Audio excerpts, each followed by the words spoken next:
దినాలలో తండ్రి అయిన దేవుడు వాగ్దానం చేశారు. ఈ వాగ్దానము పాత నిబంధనలోనే చేయబడింది. ఇది ఎవరికి అనేది మనము చూస్తున్నప్పుడు గమనించవలసిన విషయం ఏంటంటే, అలసిపోయిన వారికి. ఈ రోజున చాలా చోట్ల వాక్యము బోధించబడుతుంది, చాలా స్థలాల్లో వాక్యం బోధించబడుతుంది. అయితే వాక్యం బోధించబడుతుంది, వాక్యము బోధ అనేది ఉంది. అయితే ఈ రోజున ఆత్మలుగా అలసిపోయిన మనసులు, అలసిపోయిన హృదయాలు, అలసిపోయిన మనుషులు. చూడు, కొంతమంది జీవితాల్లో భక్తి, ప్రార్థన ఇవన్నీ ఉంటాయి, కానీ హృదయంలో ఒక విశాలమైన ఆనందము, ఒక హృదయంలో ఒక స్వేచ్ఛ అనేది లేకుండా ఉంటుంది. వాళ్ళు ప్రార్థన చేస్తారు, నీటిలో బాప్తిసం పొందుతారు, సంఘానికి వస్తారు, ఇస్తారు, వెళతారు, వస్తారు, ఇవన్నీ కామన్గా ఉంటాయి. కానీ పాత నిబంధనలో తండ్రి అయిన దేవుడు వాగ్దానం చేయబడిన ఆత్మ విషయంలో ఈ పరిశుద్ధాత్మ యొక్క బాప్తిసము కొరకు యేసు ప్రభు కూడా ప్రస్తావిస్తున్నాడు. బాగా గమనించాలి మీరు. మత్తయి సువార్త 3వ అధ్యాయము 11వ వచనం.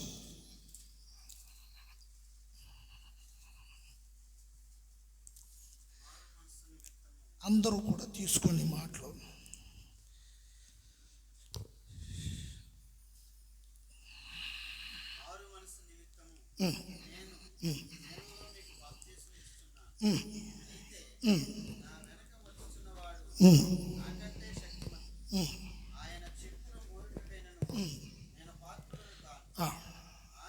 ఆయన చాలు. ఇక్కడ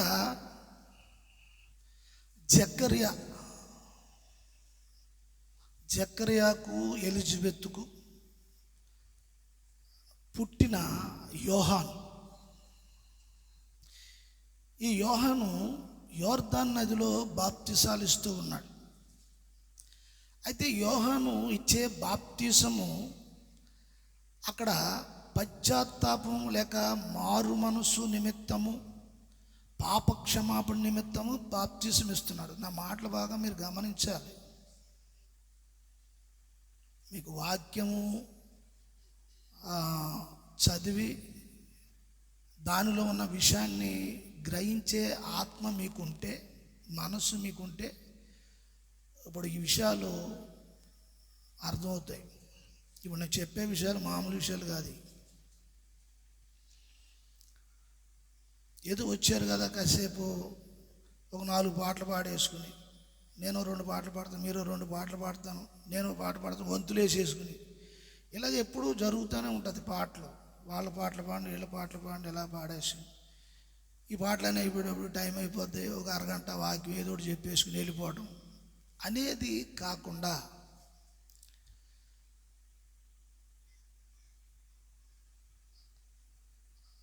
పాత నిబంధన యాజకులుగా లేక యాజకత్వ కుటుంబములో జన్మించిన జకర్యా, ఎలిజబెత్, వీళ్ళు అహరోను యాజకత్వం వంశములో పుట్టినవాడు. ఆ వంశములో జన్మించాడు యోహాను. అయితే ఇప్పుడు అతడు యోర్దాను నదిలో పాప క్షమాపణ నిమిత్తము బాప్తిసం ఇస్తున్నాడు. యోహాను ఇచ్చే బాప్తిసంలో ఏ నామము లేదు. ఏ నామము? పాప క్షమాపణ నిమిత్తము ఇస్తున్నారు. ఎవరైతే పాపాలు ఒప్పుకుంటున్నారో ఆ పాపాలు ఒప్పుకున్న వాళ్ళకి ఆయన బాప్తిసాలు ఇస్తున్నాడు యోహాను. అయితే ఇప్పుడు ఈ 3:11 వచనంలో 10వ వచనం చదువుతావా?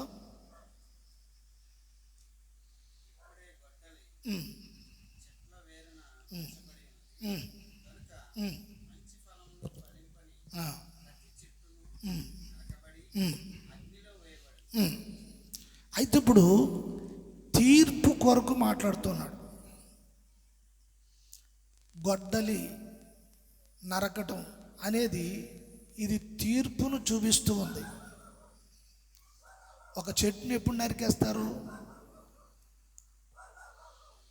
అందరూ చెప్పాలి, మాట్లాడాలి అందరూ. ఒక చెట్టుని ఎప్పుడు నరికేస్తారు? ఎప్పుడు నరికేస్తారంటే ఆ చెట్టు కాపు లేనప్పుడు, కాయలు కాయినప్పుడు. అంతేనా? ఒక చెట్టు కాయలు లేనప్పుడు. చెట్టు చూస్తే పెరుగుతుంది, చాలా కాలమైన ఆకులు ఉన్నాయి, కొమ్మలు ఉన్నాయి, ఇవన్నీ ఉన్నాయి, కానీ దానికి ఫలాలు లేవు. అయితే ఇప్పుడు దాని మొదలను ఏం పడుతుంది అంటే గొడ్డలు ఎప్పుడు పడుతుంది అంటే ఇంక ఈ చెట్టు వల్ల ప్రయోజనం లేదు, ఉపకారం లేదు, ఇది ఉపకారం లేదు, దీనివల్ల ఏం ప్రయోజనం లేదు అన్నప్పుడు ఆ చెట్టును నరకడానికి గొడ్డలను ఉపయోగిస్తారు. యోహాను అంటూ ఉన్నాడు, ఇదే ఒక భావముతో చెట్టు ఏరున గొడ్డలి వేయబడి ఉన్నది అని చెప్తున్నాడు. చెట్టు ఏరున ఎందుకు వేయబడి ఉన్నదంటే ఏరు అనేది భూమిలోనికి బలముగా తన్నినప్పుడు, ఆ ఏరు భూమిలోనికి వెళ్ళినప్పుడు ఇంచుమించులేదంటే ఒక కిలోమీటర్ పైగా దాని ఏరు భూమిలోనికి తన్నుతుంది. పైన చెట్టు ఒక 20 అడుగులు, ఒక 30 అడుగులు చెట్టు ఉండవచ్చు. ఈ 20 అడుగులు 30 అడుగులు ఉన్న చెట్టు దాని ఏరు భూమిలోకి ఎంతవరకు తన్నుతుంది అంటే 1.5 కిలోమీటర్ వరకు తన్నుతుంది. అంటే ఈ చెట్టు బలంగా ఉండడానికి ఆ ఏరు సపోర్ట్ ద్వారా ఎంత గాలి వచ్చి ఊగినా ఆ కింద ఏరు సపోర్ట్గా ఉంటుంది, నిలబడుతుంది. దీని అర్థం ఏంటంటే ఒక వ్యక్తి తన జీవితంలో శక్తి కావాలి. నేనైతే నీళ్లలో బాప్తిసం ఇస్తున్నాను అంటే ఇప్పుడు ఆయన పని ఏంటంటే నీళ్లలో బాప్తిసం ఇవ్వటానికి ఆయనకి పరలోకంలో ఒక ఆజ్ఞ బయలుదేరి వచ్చింది యోహానుకు. ఆ పని యోహాను చేస్తున్నారు. అయితే ఇప్పుడు నీళ్లలో బాప్తిసం పొందిన వ్యక్తితో చెప్తున్నారు, మరొక పొందవలసిన బాప్తిసం ఉంది, అది నేను ఇవ్వను, నా వెనకాల ఒకడు వస్తాడు. నా వెనకాల ఒకడు వస్తాడు. మరి యేసు ప్రభు కంటే ముందు వచ్చిన వాళ్ళు ఎవరు?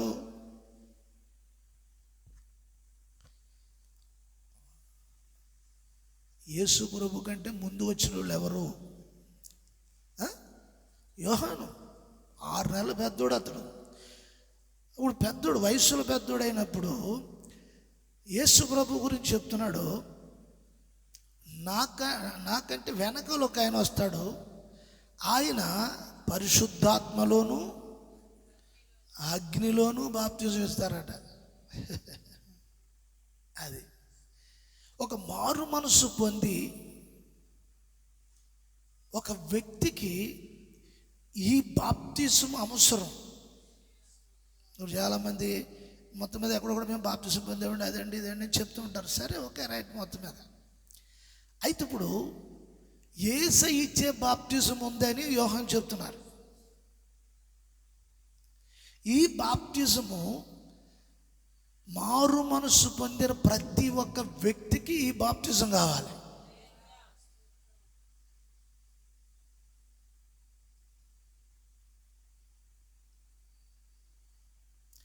ఇది తండ్రి చేత వాగ్దానం చేయబడిన ఆత్మ.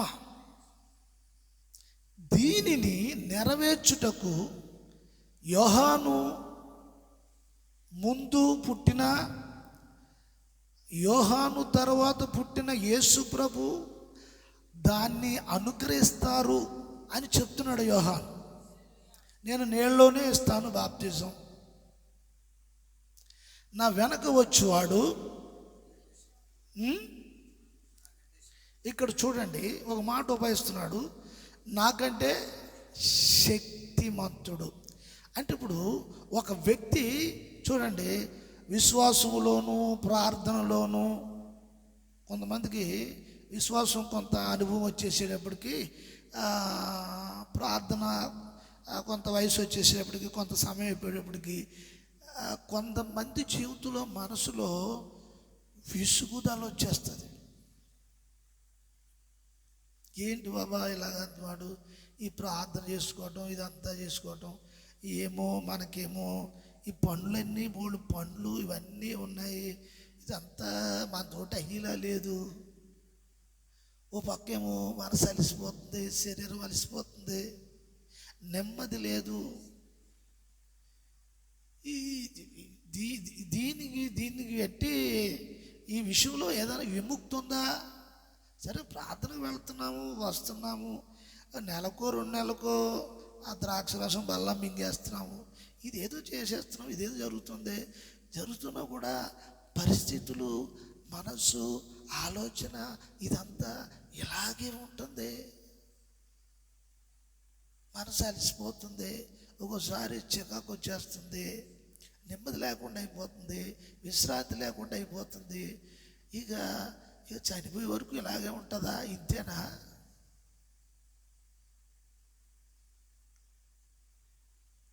కొంతమంది జీవితాలు ఒక ప్రశ్నార్థంగా వాళ్ళ లోపల ఒక ప్రశ్నార్థంగా, ఒక అర్థం కాని ఒక స్థితిలో, ఒక మూడీగా, ఎలాగా ఒక మూడీగా. అంటే ఇప్పుడు దీనికి సమాధానము లేదా దీనికి ఏదో ఒక నిర్వచనము నాకు దొరుకుతుందా, లేదా దాని గురించి ఆలోచించాలా అని ఏమీ లేకుండా ఏదో వెళ్తున్నాం, ప్రార్థనకు వస్తున్నాము, ఏదో ఇంతేనా. అయితే ఇప్పుడు తండ్రి అయిన దేవుడు ఎందుకు ఈ ఆత్మను వాగ్దానం చేశారు అంటే, వాళ్ళకి నెమ్మది దేని ద్వారా అంటే కేవలం పరిశుద్ధాత్మ బాప్తిసము ద్వారానే.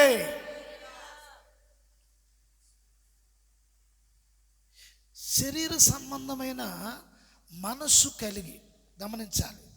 దీన్ని ఇంకొక కోణంలో నేను ఇప్పుడు చెప్తున్నాను, మీకు వినాలి. ఒక శరీర సంబంధమైన మనసుతో జీవిస్తూ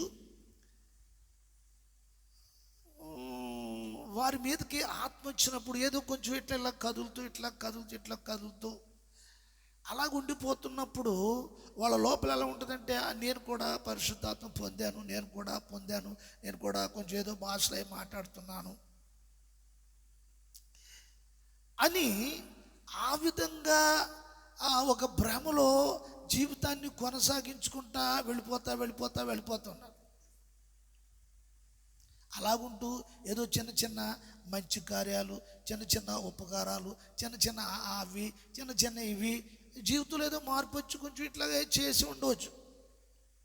అంత మాత్రాన పరిశుద్ధాత్మ యొక్క సంపూర్ణ కార్యం ఆ వ్యక్తిలో జరిగిపోతుందని అనుకోకూడదు.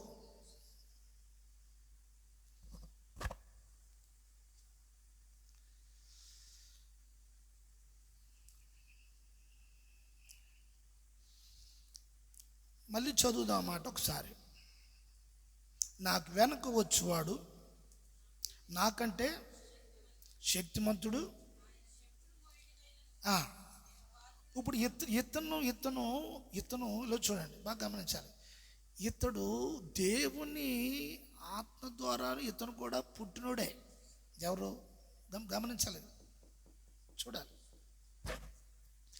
ఇతడు కూడా దేవుని ఆత్మ ద్వారా పుట్టినవాడే, వాగ్దానం చేయబడిన ఆత్మ ద్వారా ఇతడు కూడా ఎవరు యోహాను పుట్టినవాడే. అయితే ఇప్పుడు ఆత్మ ద్వారా ఇతను పుట్టి, ఆత్మ ద్వారా ఇతను జీవిస్తున్నాడు. ఇతని తిండి, ఇతని కట్టు, ఇతను ఉండే ప్లేసు, ఇతని నివాసము ఇదంతా కూడా ప్రపంచంలో ఉన్న మనుషులందరికీ ఒక సపరేట్గా ఉంది అతని జీవితం. అతను నివాసం చేసేది అరణ్యంలో, అతను కట్టుకునేది ఒంటి చర్మము, అతను తినే తిండి మిడతలను, పట్టు తేనె, అడవి తేనె, అది తినేది ఇదే. ఇప్పుడు మనం ఏం చేస్తాము, మనం వారం 10 రోజులు ఏదో కూరలతోటి ఏదో అన్నం తింటూ ఉంటాం. ఏమనిపిస్తుంది అంత మాట ఈ కూరలతోటి ఇవన్నీ అంటే చిరాకు, కానీ మొత్తం మీద దమ్ము బిర్యానీ, హైదరాబాద్ బిర్యానీ, అయితే అది ఇది అని ఏదో మొత్తం మీద ఏదో తినాలనిపిస్తుంది, తింటాం, చేస్తాం. ఆయన ఫుడ్ ఏంటి అంటే ఇప్పుడు ఆయన జీవితంలో ఒక సపరేటు అతని తిండి విధానంలో, అతని జీవితంలో ఇదంతా సపరేట్. దీని కారణం ఏంటంటే అతడు దేవుని ఆత్మ ద్వారా జన్మించాడు. హల్లెలూయా. అతని కుటుంబంలో, అతని ఇంట్లో నుండి అతను బయటకు వచ్చాడు. అతని తల్లి తండ్రులు వాళ్ళు అహరోను యాజక ఆ క్రమము, ఆ పద్ధతి అంతా కూడా యెరూషలేము దేవాలయంలో ఇదంతా వాళ్ళు జరిగిస్తున్నారు. అయితే ఇప్పుడు ఆయన ఏం చేయాలి? ఇప్పుడు మా నాన్నగారు అహరోను క్రమం ప్రకారంగా ఇప్పుడు ఆయన చేస్తున్నాడు కాబట్టి ఇప్పుడు నేను కూడా ఒక ధూపాత్రి పట్టుకుని ఇప్పుడు నేను కూడా యెరూషలేము మందిరంలోకి వెళ్ళి నాకు కూడా వంతు వస్తుంది, అప్పుడు నేను కూడా ధూపం వేస్తాను. ఇలా లేదు ఇప్పుడు ఆయన ఆలోచన. ఆయన ఏం చేశాడు? ఆయన అరణ్యంలోనికి వచ్చేసాడు. అరణ్యంలోనికి వచ్చే అరణ్యములో ఉన్న యోహాను దగ్గరికి దేవుని వాక్కు వచ్చింది. అక్కడ నేను ఇప్పుడు నా ఒక విషయం, నేను చెప్పాలనుకున్న విషయం గమనించాలి. ఇక్కడ ఇంత గొప్ప స్థితి కలిగిన ఇతడు అంటాడు, నేను ఆయన నా వెనకాల వస్తున్నాడు కానీ ఆయన చెప్పులు నేను సరిపోను. ఏంటి చూడండి, జీవితంలో ఒక ప్రత్యేకత ఉంది, ఒక సమర్పణ ఉంది.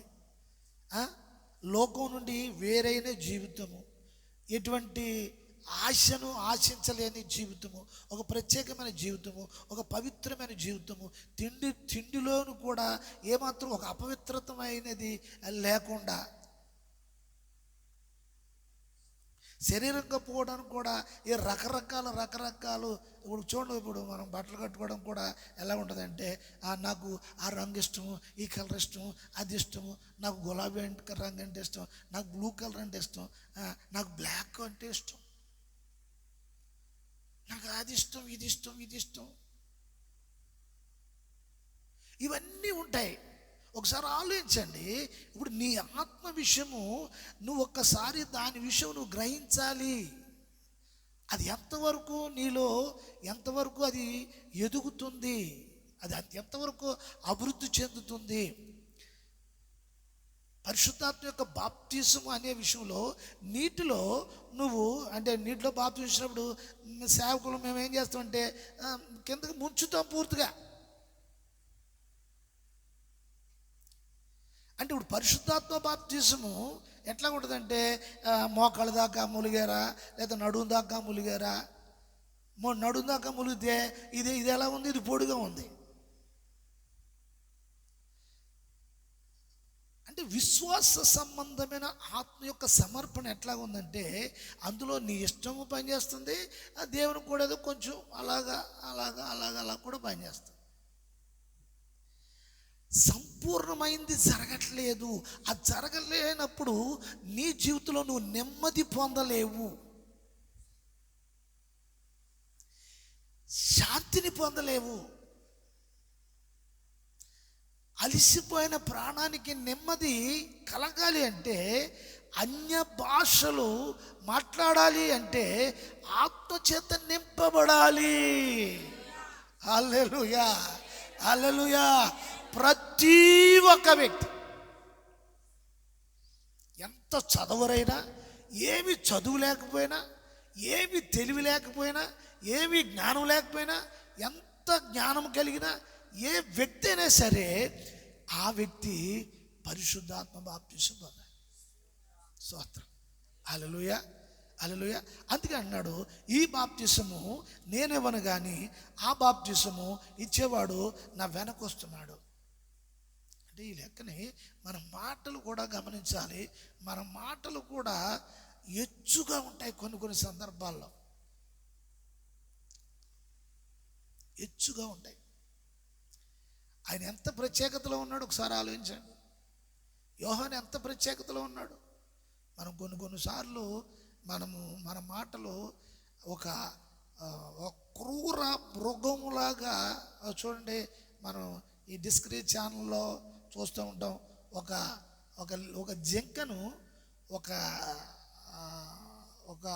ఒక పులి దాని మీద పడి చాలా ఘోరంగా దాన్ని పీక్కుతుంటుంది. అది దాని ప్రాణాలను కాపాడుకోవడానికి, అది దాని నుంచి విడిపించుకోవడానికి ఎంతో పోరాటం చేస్తుంది. అది ముందు వెనకాల ఈపు పట్టేసుకుంటుంది. ఆ తర్వాత మెల్లిమెల్లిగా లాగేసి కంఠంపూర పట్టేసుకుంటుంది. ఇంక కంఠంపూర పెట్టేసుకుని ఇలా గింజేసి ఇలా. ఇది క్రూరత్వం. ఈ క్రూరత్వంలో అంటే ఇది మనిషిలో ఒక అహంకార స్వభావం. తనకు కలిగింది ఏదో ఉంటుంది, డబ్బు, దశకం, ఇంకోటి ఏదో ఉంటుంది. ఈ దాన్ని బట్టి ఒక అహంకార రూపంలో వర్డ్స్ వస్తుంటాయి, మాటలు వస్తుంటాయి.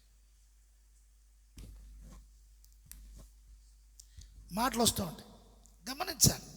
అతను అంటాడు, ఇంత పవిత్రమైన జీవితం కలిగి అంటాడు, నా వెనక వచ్చేవాడు చెప్పులు మోయడానికి కూడా సరిపోనంటాడు. దీన్ని బట్టి ఆలోచించాను. మనకు కలిగిన విశ్వాసమైన, పరిశుద్ధత అయినా, మన విశ్వాస జీవితం అయినా ఒక్కసారి చూసుకుంటే మనము మరి ఇక్కడ ఈ వాక్య ప్రకారంగా మనం చూసుకుంటే మన జీవితం ఎట్లా ఉంది? మనం ప్రార్థన చేస్తూ ఉంటాము, భక్తి అని ఉంటాము, మంచిదే. అంటే ఇక్కడ దేవుడు ఏం చేస్తుందంటే ఒక సంపూర్ణతలోనికి అన్య భాషలు మాట్లాడాలి. దేవుని స్తోత్రం కలుగును గాక. నా వెనక అతని వెనక చదవండి అన్నమాట.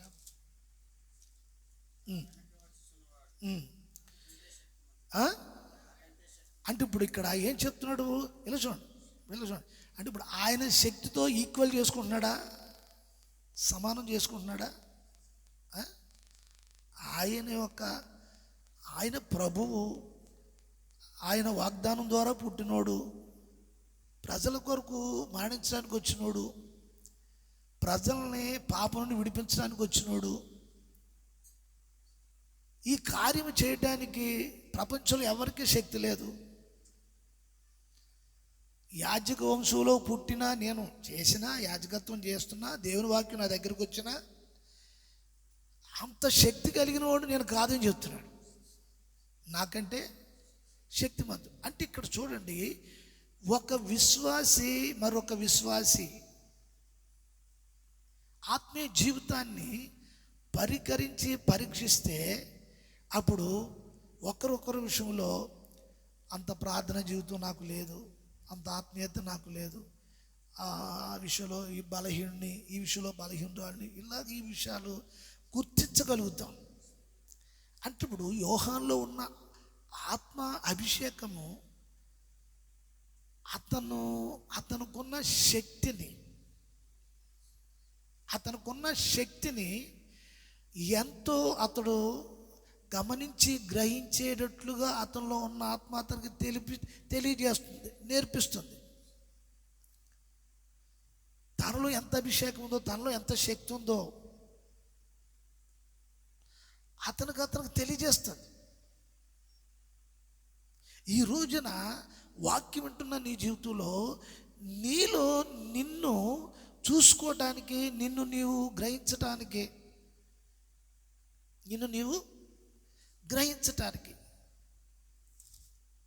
కీర్తన 119వ కీర్తన 9వ వచనం. 119వ కీర్తన 9వ వచనం. అందరు బాగా చూసుకోవాలి మాట.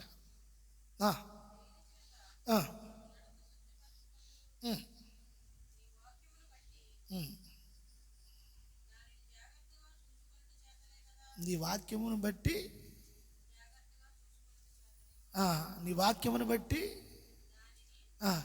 మీరు బాగా కోట్ చేసుకోవాలి ఈ మాట. ఇలా చూడండి, అంటే ఒక వ్యక్తి జీవితాన్ని నువ్వు ఎప్పుడైతే వాక్యం వింటున్నావో ఆ వాక్యము ద్వారా ఎదుటివారు జీవితాలను చూడడానికి కాదు, కానీ నీ జీవితాన్ని వాక్యమును బట్టి జాగ్రత్తగా చూసుకోవటం. వాక్యమును బట్టి జాగ్రత్తగా చూసుకోవటం గమనించాలి ఇక్కడ. అంటే ఇప్పుడు వాక్యము లేకపోతే నువ్వంటే ఏంటో నీకు తెలియదు. బోధ లేకపోతే, పరిశుద్ధాత్మ యొక్క బోధ లేకపోతే నీవంటే ఏంటో నీకు తెలియదు. నాకు వాళ్ళ గురించి తెలుసు, వీళ్ళ గురించి తెలుసు, వీళ్ళ గురించి వాళ్ళ తెలుసు, ఒకవేళ ఇది చెప్తే చెప్పొచ్చు, కానీ సరే మరి నీ గురించి నీకు తెలియాలి. వాక్యం అంటుంది, చదువు అమ్మాట చదువు, నీ వాక్యమును బట్టి. ఇలా చూడండి, అంటే ఇప్పుడు వాక్యం వింటున్నప్పుడు వినాలి. వాక్యం వింటున్నప్పుడు చాలా జాగ్రత్తగా వాక్యం వినాలి. ఆ విన్న వాక్యంతో జీవితాన్ని చూసుకోవాలట. విన్న వాక్యంతో యోహాను ఈ అనుభవం కలిగి ఉన్నాడు. కలిగి ఉన్న కారణం బట్టి అతను చూసుకుంటాను బట్టి అతని శక్తి ఏంటో అతనికి తెలిసింది.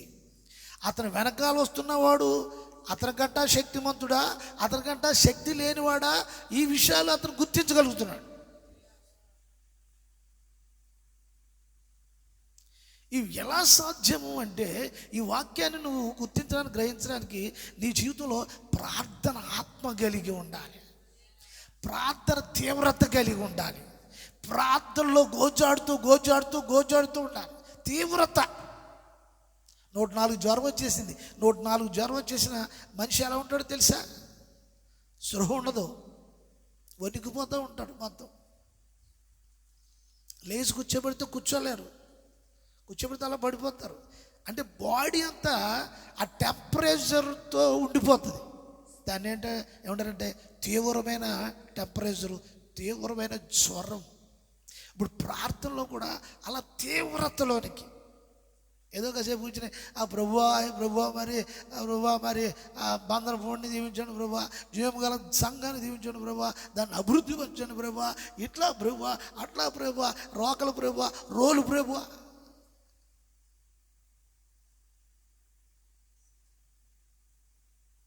సరే, ప్రార్థన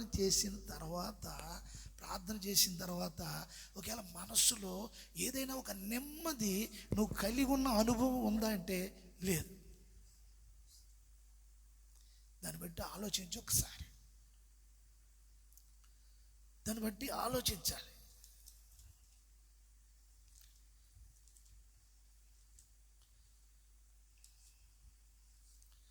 మొదటి కొరింథీ పత్రిక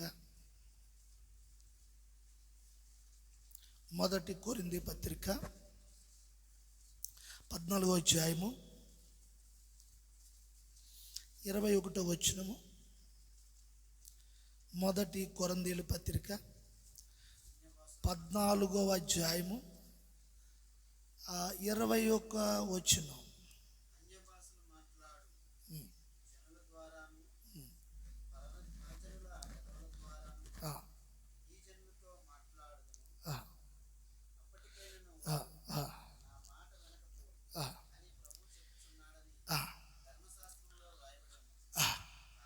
కాబట్టి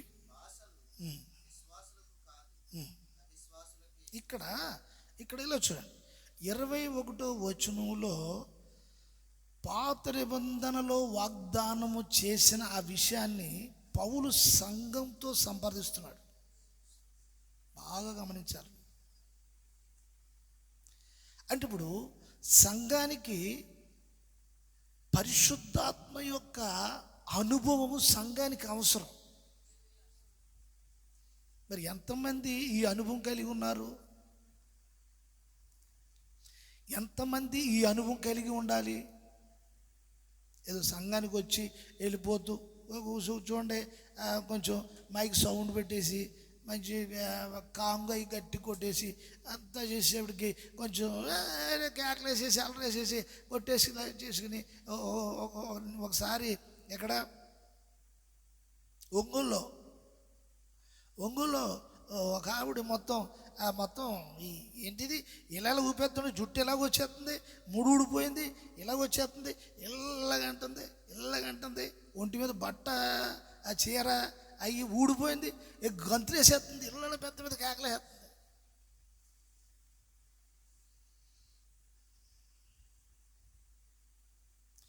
ఆ వెనకాల ఉన్న వాళ్ళు చాలామంది నవ్వుకుంటుంటే ఆ పక్కలు అంటున్నారు, దేవుని ఆత్మ వచ్చింది, నవ్వకూడదు అన్నారు.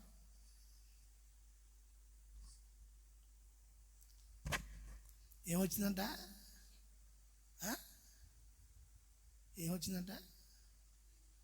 దేవుని ఆత్మ వచ్చింది, నవ్వకూడదు. అంటే ఇప్పుడు నేను చెప్పే విషయం బాగా గమనించాలి. నువ్వు ఆత్మతో నింపబడినప్పుడు ఏదో ఆత్మతో అలా కదిలి అలా కదులుతూ ఉంటే ఆ సంపూర్ణతలో ఉన్నావని కాదు దాని అర్థం. ఏం చేద్దంటే ఆ కాసేపు ఆ కదిలి ఏదో ఉన్నప్పుడు పర్లేదు బాగానే ఉంది, ఇప్పుడు పర్లేదు బాగానే ఉంది, ఆ కాసేపు అయిపోయిన తర్వాత మళ్ళీ మామూలు అయిపోతుంది. మళ్ళీ అంటే ఇప్పుడు ఆత్మీయంగా ఒక ఫలభరితమైన జీవితం ఉండట్లేదు, ఫలమేమి ఉండట్లేదు. ఎలాగున్నామంటే అలాగున్నాం. కాకపోతే అంటే ప్రార్థనలో కొంచెం సౌండ్ ఎక్కువ పెట్టేసి, కొంచెము అన్నీ డప్పులు డోళ్ళు పెట్టేసి, గిటారీ పెట్టేసి ఊపేస్తే కాసేపు ఊగిపోతున్నాం. ఏమైపోతుంది గమనించాలి. అయితే ఇప్పుడు నిజంగా మన ఏమైనా తృప్తి ఉందా, సంతోషం, ఆత్మలో ఏమైనా నెమ్మది ఉందంటే శరీరం అలసిపోతుంది, శరీరం కదిలిపోతుంది, ఆత్మలో నెమ్మది ఉండట్లేదు. ఇక్కడ జరిగే మోసం ఏంటి? మరి విశ్వాసంలో, సమర్పణలో ఏమైనా లోతు పెరుగుతుందంటే ఏమీ లేదు, అలాగే ఉంది. అవే బుద్ధులు, అవే గుణాలు, అవే మనసులు, అవే ఆలోచనలు, అవేవి. ఇట్లో ఏం మార్పు లేదు.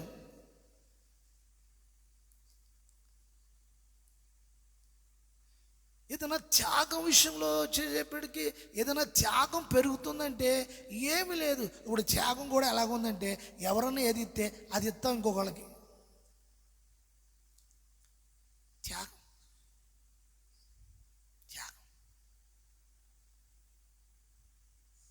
త్యాగం ఏమనాలి దాన్ని? త్యాగం. ఇప్పుడు ఎవరికైనా ఏమైనా బట్టలు ఇవ్వాలనుకోండి, మనం వాడేసిన తర్వాత అది చిరిగిపోయిన తర్వాత అప్పుడు అయ్యత్తం. దేవుడు కూడా మనకేం చేస్తాడంటే మళ్ళీ ఇంకొకళ్ళ ద్వారా పాత ఇప్పించాడు మనకి. మనం పాత ఇస్తున్నాం కదా, మనమే నేర్పిస్తున్నాం కదా.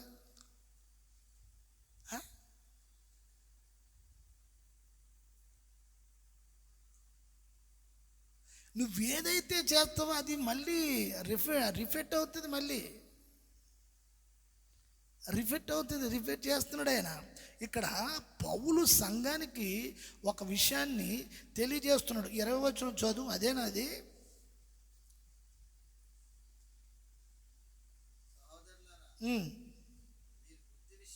అమ్మా, బుద్ధి విషయమై ఎలాగంట? బుద్ధి విషయమై. ఏ విషయంలో? బుద్ధి విషయంలో. పసిపిల్లలు కాక దుష్టత్వం విషయంలో. ఇప్పుడు శిశువు అంటే చిన్న శిశువు అని ఎవరిని అంటారు? దమ్ము బిర్యానీ తినేవాళ్ళని అంటారా? శిశువు అని ఎవరిని అంటారు? దివ్య, పాలు తాగే పిల్లలు అంటారు శిశువులే అని. ఇప్పుడు జాన్సన్ శిశువు అంటే ఆయన అంటారా? నన్ను శిశువు అంటారా? నేను శిశువుని అంటే బుద్ధి లేదా మాట అంటానంట. నువ్వు శిశువు అంటారా? అడ్డగాడిదిలా ఉన్నా. ఇప్పుడు ఈయన కూడా శిష్యువు అనరు. ఇటు పావు కిలో మటన్ మింగేస్తాడు.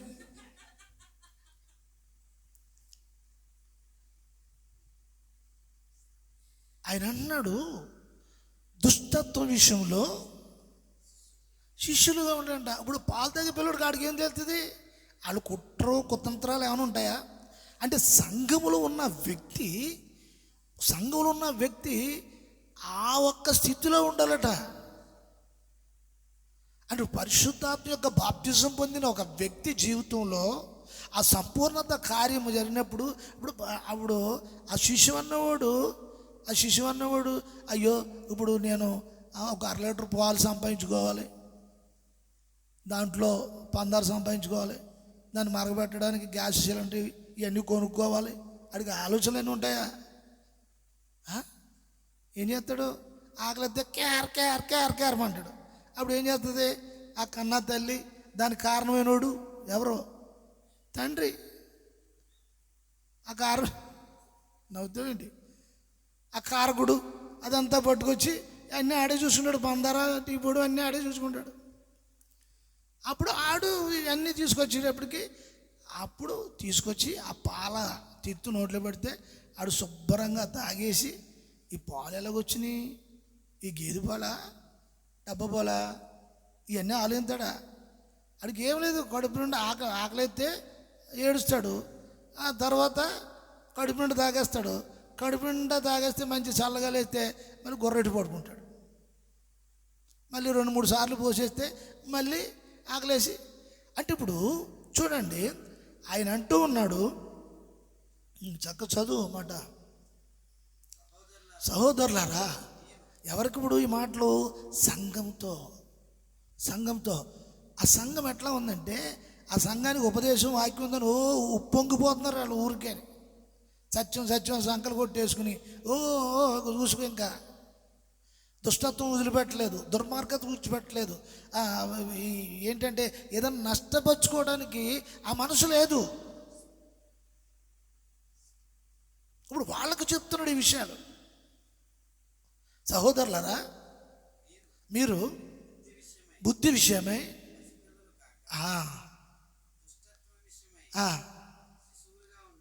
పసిపిల్లలంటే ఇప్పుడు వాళ్ళకి కొన్ని విషయాలు తెలుస్తాయి. పసిపిల్లలు కాక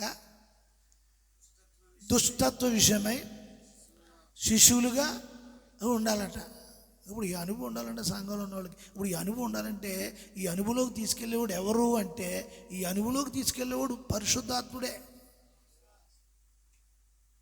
ఈ అనుభవంలోనికి తీసుకెళ్ళేవాడు పరిశుద్ధాత్ముడే.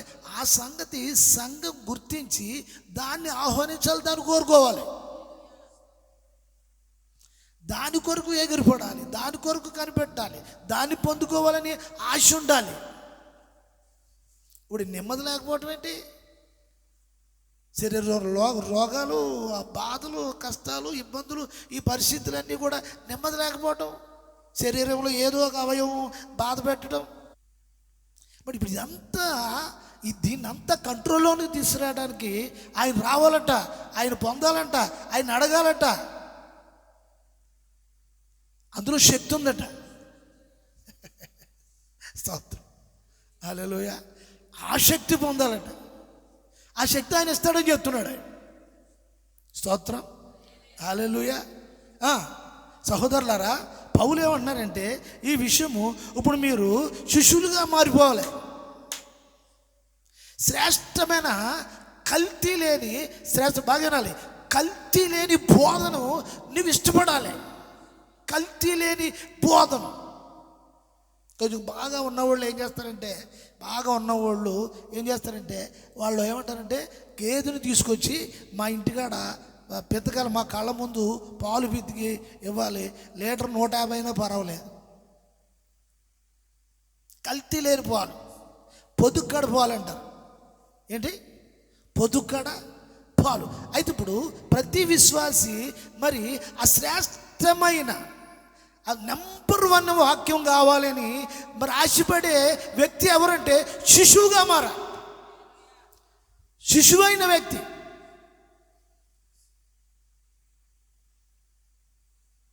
కొంతమంది డెలివరీ అయిన తర్వాత పాలు పడవు అంటే పాలు రావు. దాని కారణం ఏంటో తెలుసా? ఈ ఈ ఈ పిల్లలు తిండి శుభ్రంగా తినరు, ఉన్నా తినరు. లేనోళ్ళు అంటే దరిద్రం, ఎలాగ తినరు. అవి ఉన్నప్పుడు తిండి తినరు. వాళ్ళు ఏం చేస్తారు, సిమ్ముగా ఉండాలి అని ఇంతింత తింటారు.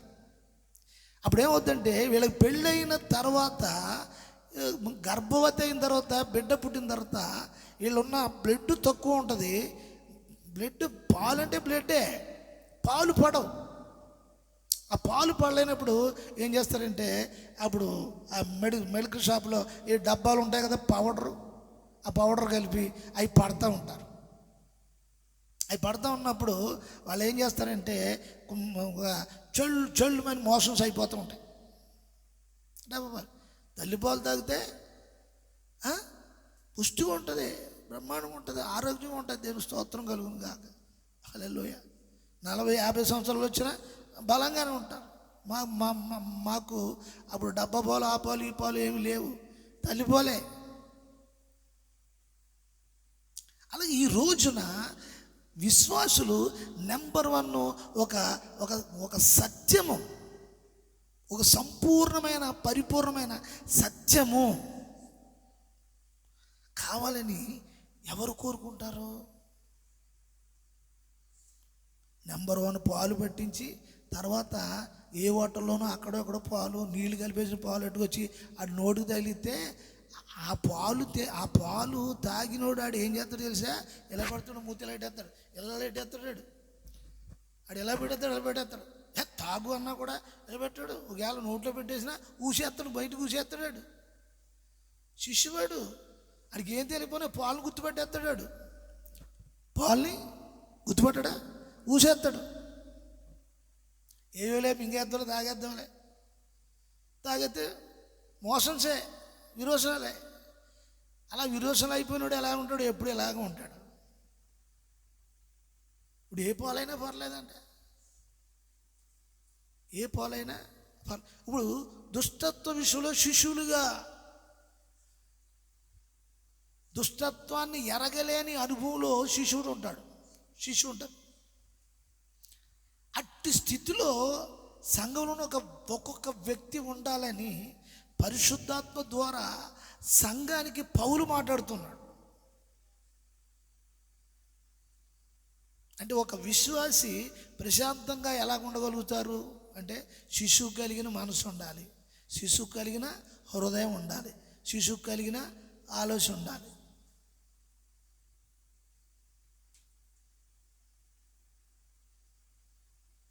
సహోదరులారా,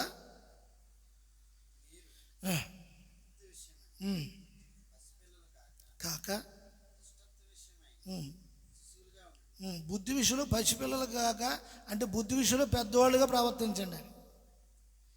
ఎద్దుల్లాగా ఇంత ఉండి ఏళ్ళు గడిచి 50 వచ్చి 60 వచ్చే బుద్ధి తక్కువ పనులు చేస్తే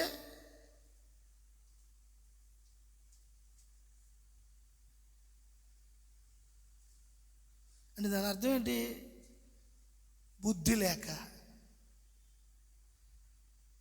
ఇప్పుడు ఈ బుద్ధి లేనోళ్ళు, ఈ శిశువుగా లేనోళ్ళు, వీళ్ళందరూ బయట ఉన్నారా, సంఘంలో ఉన్నారా? ఏమండి, బోధ ఎవరికి? సంఘానికైనా? మార్మోసేనుడుగా, విగ్రహారధికులుగా?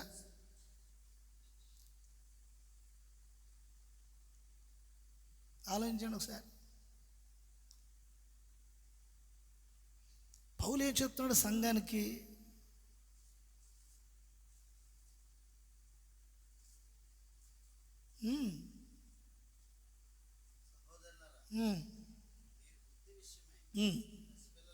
పసిపిల్లలు కాక శిష్యులుగా ఉండు, బుద్ధి విషయమై. అంటే ఏంటంటే, నువ్వు పెద్దవారిలాగా ప్రవర్తించాలి అంటే నీకు బుద్ధి ఉండాలి. పెద్దవారు అంటే దాని అర్థం ఏంటి? వయసులో పెద్ద అని కాదు, బుద్ధిలో పెద్ద గుణం ఉండాలి.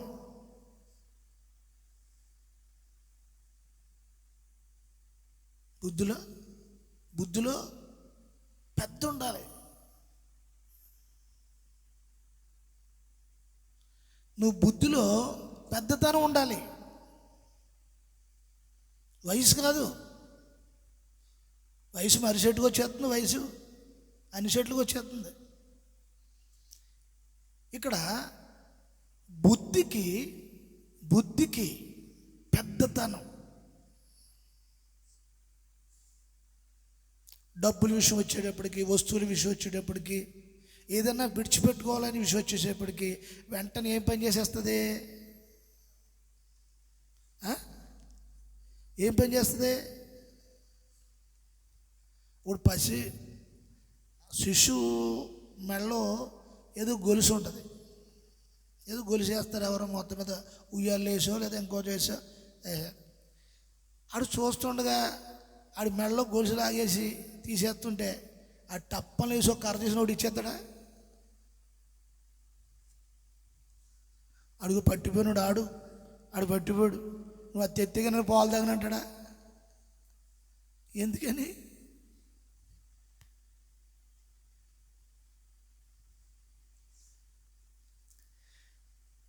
ఈ యొక్క సంపూర్ణతలోనికి దేవుని ఆత్మ సంఘంలో ఉన్న వారిని ఆ రూపంలోనికి చూడాలని దేవుడు కోరుకుంటున్నాడు. దీంట్లో చాలా విషయాలు ఉన్నాయి, చెప్పాలంటే చాలా విషయాలు ఉన్నాయి. ఒక 3 రోజులు కంప్లీట్ ఉపవాసం ఉండి, మీరందరూ ఉపవాసం ఉండి 3 రోజులు, ఆ 3 రోజుల తర్వాత ఈ సబ్జెక్టు ప్రారంభిస్తే ఎట్లా ఉంటుందో తెలుసా? నేరుగా పరిశుద్ధాత్మ మీ అంతరంగంలోనికి వచ్చేస్తాడు. నేరుగా కొన్ని దురాశల నుండి విడుదల పొందాలి. కొన్ని లోపల కృత్రిమపు ఆలోచనలు కొన్ని విడిచిపెట్టేసుకోవాలి. నీకు నెమ్మది రావాలంటే, నీ గుణం మారాలి, నీ గుణ ఆ విధానాలు మార్పు చెందాలి.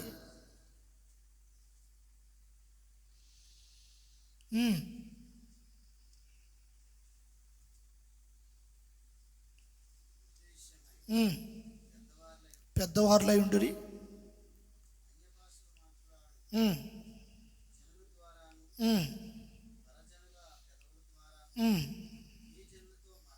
ఇలా చూడండి.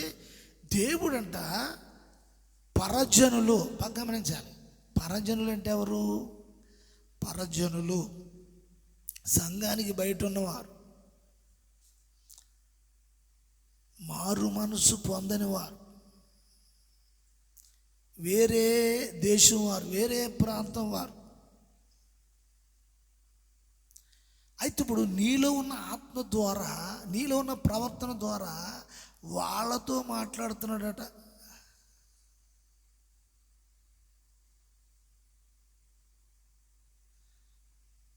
ఓసారి నాతోటి అన్నారు, ఓసారి నాతోటి ఒక ఆవిడ అంది, పాస్టర్ గారు మీరు ఏమనుకున్నారు? పాస్టర్ చెయ్యి ఎలా పెట్టేసింది, నాకు భయం వేసింది.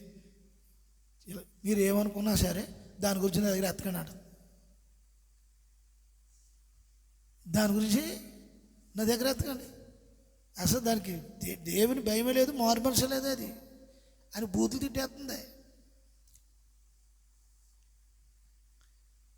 అది ఒకే సంఘానికి వెళ్తారు, ఒకే బలలో పాలు పొందుతారు, ఒకటే అంతా ఒకటే.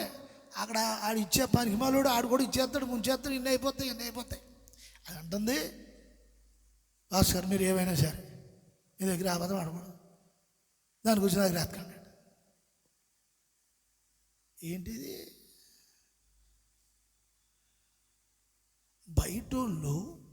బయటోళ్ళకి నీ ద్వారా దేవుడు ఆతో మాట్లాడతాడంట. నీలో నుండి పరాయి భాష, ఇప్పుడు నీ తెలుగా, నువ్వు తెలుగా ఇంగ్లీషా?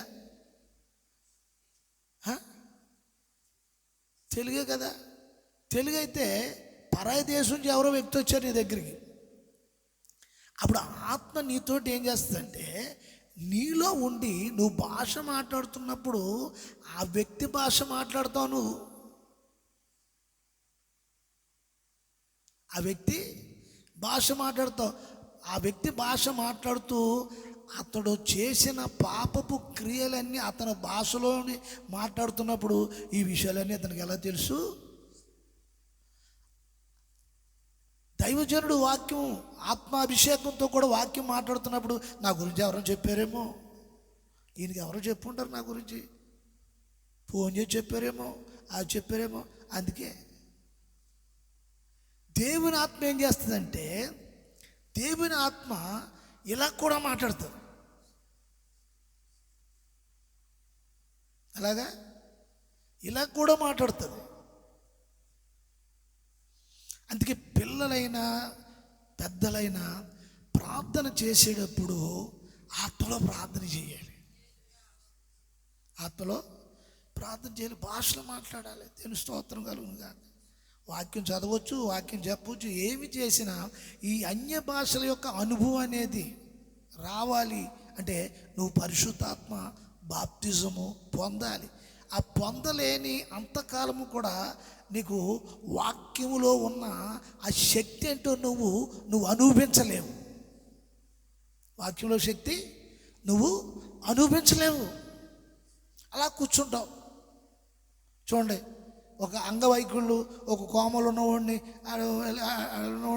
ఎక్కడ కూర్చోబెట్టి ఎక్కడ పాడేస్తాడు అలాగే ఉంటాడు. అట్లాగే ప్రార్థనకు వచ్చి అలాగే కూర్చోవటం, లేదా గోడకు జారిపడటం, కుర్చీలు జారిపడటం. ఇప్పుడు చాలా చోట్ల కుర్చీలు వేసేస్తున్నారు కదా. కుర్చీలు వేసే సంఘాలకు వెళ్తున్నారు ఇప్పుడు జనం కూడా. ఇప్పుడు కుర్చీలు లేకపోతే అయ్యి బాబా అక్కడికి ఎంత కూర్చోలే బాబా, బాబా అయ్యి బాబా ఇవి ఎక్కువైపోయినాయి ఇప్పుడు. అందుకు ఇప్పుడు పాస్టర్లు కూడా పెద్ద పెద్ద కుర్చీలు వేసేసి పెద్ద పెద్ద ఫ్యాన్లు పెట్టేసి, పెద్ద రెక్కల ఫ్యాన్ ఉంటుంది, ఇలా తిరుగుతుంది ఇలాగ. ఇప్పుడు ఇలా చిన్న చిన్న పాస్టర్లు ఎవరైనా పెట్టుకుంటే ఉంటే 10 మంది 5 మంది ఉంటే అందులో ఒకటి అక్కడికి వెళ్తుంది. అక్కడికి వెళ్ళి పెద్ద ఫ్యాన్ ఉందే బాబు అక్కడ, ఏంటి ఎంత చల్లగా ఉందో తెలుసా, రేపు వారం వస్తావా, పెద్ద ఫ్యానా, పెద్ద ఫ్యాను. మరి ఈ వాక్యం అంతా ఏమైపోతుంది, ఏమైపోవాలి? వాళ్ళు చచ్చే లోపల ఈ సత్యం తెలియకపోతే ఆయన ఏం చేస్తాడు? వాగ్దానం చేయబడిన ఆత్మ విషయంలో అపోస్తల కార్యములు 1వ అధ్యాయము 4వ వచనం చదవండి త్వరగా.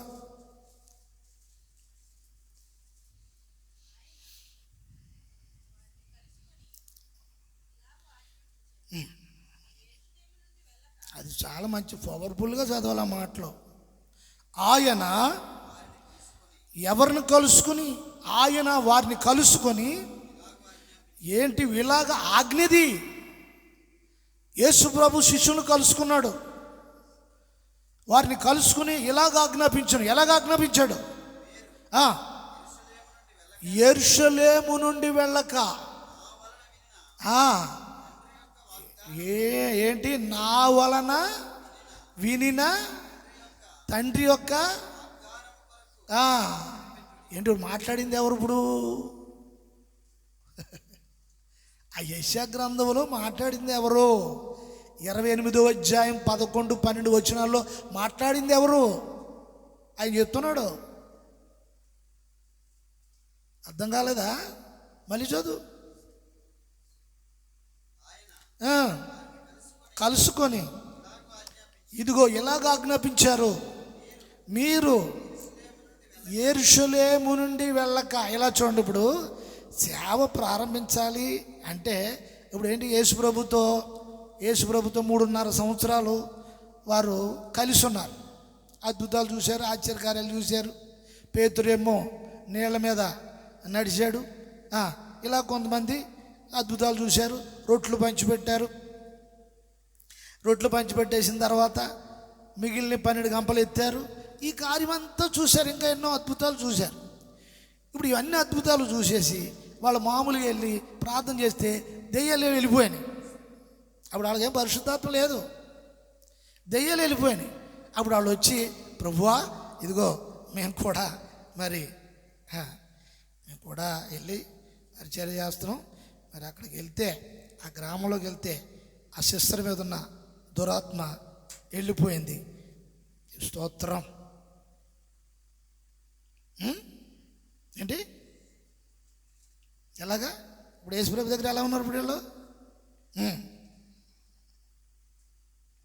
వెళ్ళిపోయాను. నువ్వు ప్రార్థన చేస్తేనే వెళ్ళిపోవడమే కాదు, మేము ప్రార్థన చేసినా కూడా వెళ్ళిపోయినాయి. ఇలా పోజు కొట్టుంటారు. ఏమన్నాడు ఇప్పుడు? ఏమన్నాడో తెలుసా? చాలాగా నేనైతే ఏమంటా, ఒరే పోరం పోగులారా, నేనైతే అంటాను, ఆయన అనలేదన్నమాట. ఒరు పోరం పోగులారా, దీనికి సంతోషపడద్దు మీరు, పరలోకములో జీవ గ్రంథములో మీ పేర్లు రాయబడ్డాయని దాని కొరకు సంతోషించండి అన్నాడు. ఇప్పుడు వీళ్ళ ఉద్యోగం, వీళ్ళ పోజు ఏమైపోయింది? ఈయన ఎప్పుడు ప్రోత్సాహంగా మాట్లాడేంటి? నాకు అందుకే నాకు పెద్దగా మాట్లాడటానికి ఎందుకు నాకు మనసు రాదు, ఇష్టం ఉండదు నాకు. ఆ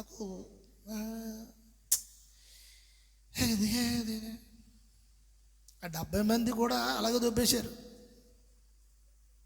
ఏంటి? యేసుప్రభు ఏమో ప్రోత్సహించట్లేదంట. అలాగే బ్రదరు, పేతురు బ్రదరు నిజమే పోయిన తేలిపోయినా, గొప్పవాడు బ్రదర్ నిజంగా తేలిపోయినా, మంచి అలా చేయాలి బ్రదరు. పేతురు బ్రదరు, మా అత్తయ్య, ఒరే యోకాబు, ఒరే యోహాను, మంచిగా చేశారా మీరు, బలి చేశారా, పర్లేదు మీరు సేవ ప్రారంభించవచ్చు, వెళ్ళిపోండి ఎక్కడికక్కడ వెళ్ళిపోండి రా, వెళ్ళిపోయి సేవ ప్రారంభించేసేయండి అనేయాలి కదా అసలనే. ఆయనేంటి, ఒరే మీరు ఎక్కడికి వెళ్ళొద్దురా బాబు, యెరూషలేము ముడిచిపెట్టి ఎక్కడికి వెళ్ళొద్దురా, గదిలోకి వెళ్ళిపోయి ప్రార్థనలో ఉన్నాడు. ఏంటి ప్రభువా, 3.5 సంవత్సరాలు మీతో ఉన్నాం, రొట్టెలు తిన్నాం, బాధపడ్డాం, అదేమో ఆ తుఫాను వచ్చింది, చచ్చిపోతామనుకున్నాం, ఏదో మొత్తం మీద మా విశ్వాసం అటు ఇటుగా ఉన్నా, నువ్వేదో చేసావు, ఇన్ని చూసావు, ఇన్ని చేసావు, ఇన్ని అయిన తర్వాత ఇంకా మళ్ళీ వెళ్ళి కనిపెట్టడం, ఈ టైం అంతా వేస్ట్ కదా. ఇప్పటికే నా వయసు 60 వచ్చేసింది. పేతురు గారు యేసుప్రభు కంటే పెద్దోడు పేతురు గారు వయసులో. ఇప్పటికే నాకు 60-70 వచ్చింది. ఇంకెంతకాలం చేస్తాను ప్రభు సేవ నేను? అందులో పెద్దోడు కాబట్టి కొంచెం లేచి ఆయన మాట్లాడవచ్చు అన్నారా? చదువు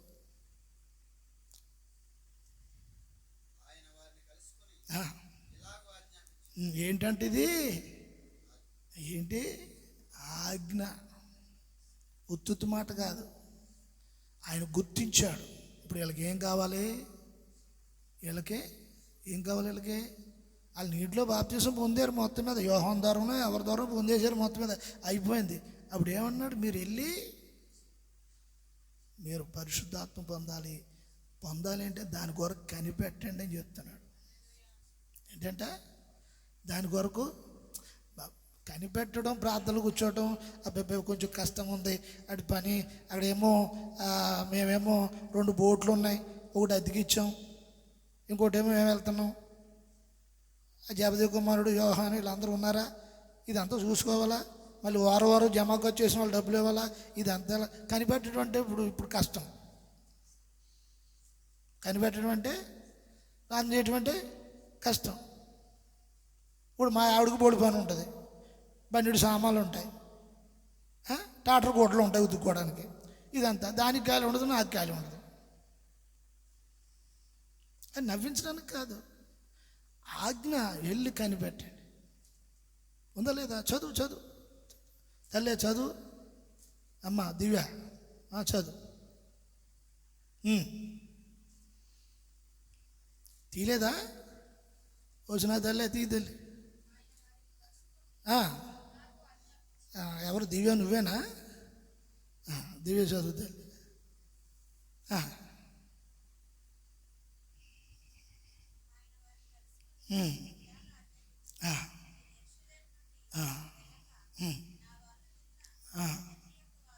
నా వలన వినిన తండ్రి వాగ్దానము. యెషయా గ్రంథంలో యెషయా ద్వారా మాట్లాడింది ఎవరు? ఆయన చెప్తున్నాడు, నా వలన వినినా. అంటే ఇప్పుడు యేసు ప్రభుకిని యెషయా ప్రవక్తకిని 700 చిల్లరి సంవత్సరాలు గ్యాప్ ఉంది. యెషయా ద్వారా యేసు ప్రభు మాట్లాడాడు. ఆ మాట చెప్తున్నాడు, ఇది తండ్రి వాగ్దానము, తండ్రి వాగ్దానము నా వలన వినినా. మీరు ప్రవచనాలు కోట్ చేయాలి, వాగ్దానాలు కోట్ చేసుకోవాలి.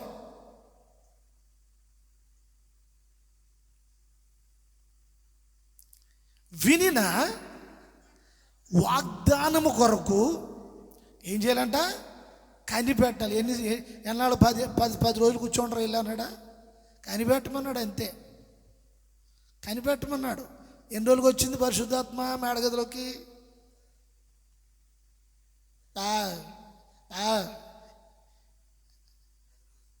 ఏంటి మరి అంత లేట్ ఎందుకు? వాళ్ళు కూర్చున్న 10 రోజులకి పరిశుద్ధాత్మ మేడగదిలోని దిగొచ్చింది. 2 రోజులు అయింది. ఈ లోపల మేడగదిలోకి వచ్చినట్టుకి, ఒరే 2 రోజులు ఎక్కడికి వెళ్ళిపోయారు? బోడు పనిరా బాబు, అక్కడ పని పిలిచేస్తాడు, ఇక్కడ మీ గురుగారు పిలిచేస్తాడు అంటే 2 రోజులు అయింది, ఇంకా రాలేదు కదా ఆత్మ. సరే ఒరే నేను వెళ్తానా, నేను మళ్ళీ వెళ్ళి ఒక రోజు పని చేసి వచ్చేస్తాను, మళ్ళీ నేను వచ్చి కూర్చుంటాను, వచ్చి జాయిన్ అయిపోతాను అన్నాడు. వెళ్ళిపోయి కనిపెట్టాలి. యేసు అన్నాడు 10 రోజులు వచ్చేద్ది అని చెప్పేసాడు అనుకో, 10 రోజుల దాకా వెళ్ళావు, 10 రోజులు లెక్కెట్టుకుంటూ ఉంటారు. ఇలా కనిపెట్టాలి. ఆత్మలో కనిపెట్టాలంటే త్యాగం కావాలి, నవ్వించడానికి కాదు, త్యాగం కావాలి, విడిచిపెట్టుకోవాలి. యేసుప్రభు పరలోకాన్ని విడిచిపెట్టాడు. ఆత్మలో రక్షణ లేక లోకంలో మానవుని రక్షించడానికి యేసుప్రభు పరలోకాన్ని విడిచిపెట్టాడు, త్యాగం చేశాడు. ఆ పౌలు అంటాడు ఫిలిప్పీ పత్రిక 2:6 అంటాడు, ఆయన రిక్తునిగా దాసునిగా తను తాను తగ్గించుకున్నట, సిలువ మరణం వరకు అని తగ్గించుకున్నాడట. ఏంటి ఎందుకు ఇదంతా అంటే పరలోకాన్ని విడిచిపెట్టేశాడు, ఇవన్నీ నష్టపరుచుకొని. మరి ఆత్మను రక్షించమంటే ఊరికి వస్తాయా ఏంటి? ఆయన విడిచిపెట్టేసుకుని వచ్చేసి దేవుని స్తోత్రం తాను అప్పగించుకుని త్యాగం చేసి అన్నీ వదిలేస్తే సరిపోయిందా? మరి శరీరం మీద దెబ్బలు పడలేదా, ఉమ్ములు పడలేదా, ఇవన్నీ పడలేదా? దేవుని స్తోత్రం కలుగును గాక. హల్లెలూయా. అన్ని బాధలు పడిన చేస్తే 12 మంది దొరికారు. 70 మంది వెళ్ళిపోయారు, 12 మంది వెళ్ళిపోయాడు. మళ్ళీ అందులో ఈ నమ్మేజోడు ఒకడు ఉన్నాడు. వాళ్ళతోటి అక్కడక్కడ తిరిగి అక్కడ వాళ్ళ ఇంటికి వెళ్ళి వీళ్ళ ఇంటికి వెళ్ళి మొత్తం మీద బేరం పెట్టేసి నడి రోడ్డు మీద పెట్టేసి మొత్తం మీద అమ్మేసాడు.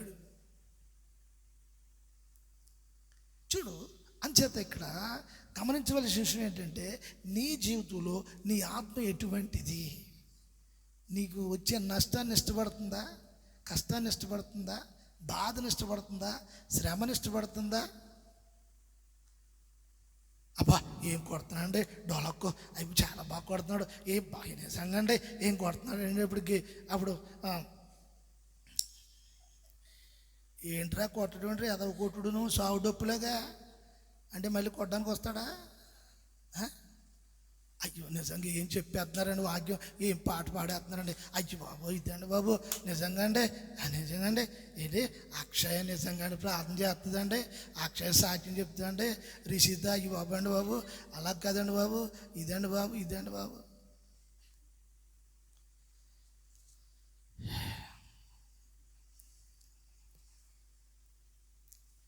మీరు వెళ్ళొద్దు, మీరు కనిపెట్టి వాళ్ళు ఏం చేశారంటే నిష్కపటంగా వాళ్ళు ఆ ఆజ్ఞకు లోబడ్డారు. ఏంటి? ఆ మాటకు లోబడ్డారు. ఒక దైవజనుడు మాటకి విధేయత చూపాలి. లోపల ఒక శిశువుకున్న మనస్సు కలిగి ఉండాలి. దేని స్తోత్రం కలుగు. చిన్నపిల్లలు చూడండి, ఏదైనా అలా ఇసేసి ఒరే అది పట్టురారే అంటే వాళ్ళు నువ్వెందుకు ఇసరాలి, నేనెందుకు అట్టు రావాలి అనరు. ఆడు వెళ్ళి పట్టుకొచ్చేస్తాడు మళ్ళీ పట్టుకెళ్ళి విసిరేసి అరే పట్టారంటే మళ్ళీ పట్టుకొచ్చేస్తారు. వాళ్ళకి లోపలేమి నేను ఎందుకు చేయాలి ఈ పని. ఇప్పుడు దేవుని పని చేయటానికి నీ లోపల ఒక శిశువుకున్న మనసు ఉండాలి.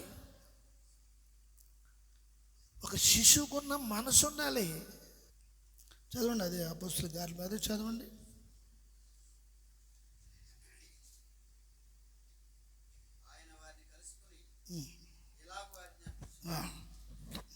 మీరు వెళ్ళక నా వలన వినిన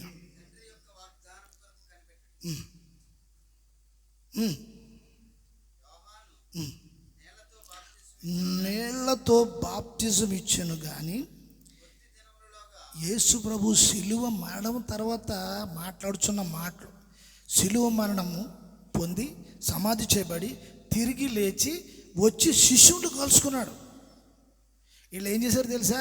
మళ్ళీ యేసు సిలువ వేసిన తర్వాత మళ్ళీ వాళ్ళ పనులకి వెళ్ళిపోయారు. చేపలు పట్టుకోవడం వెళ్ళిపోయాడు.